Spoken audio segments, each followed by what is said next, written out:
এই গরমে আপনাদের ক্লান্তি দূর করতে আমি একটা শরবত নিয়ে এসেছি। সেটা হচ্ছে মিন্ট শরবত বা পুদিনা পাতার শরবত।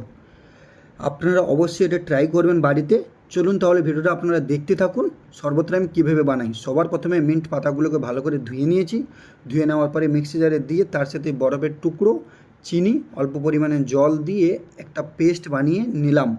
পেস্ট বানিয়ে নেওয়ার পরে এখানে একটা বাউলে আমি নিয়ে নিয়েছি ব্ল্যাক সল্ট বা বিট লবণ। আপনাদের বাড়িতে যদি এমনি লবণ থাকে আপনারা তাও দিতে পারেন। তারপরে দিয়ে দিলাম আইসের টুকরো দেওয়ার পরে দিয়ে দেবো এখানে পুদিনা পাতার পেস্ট।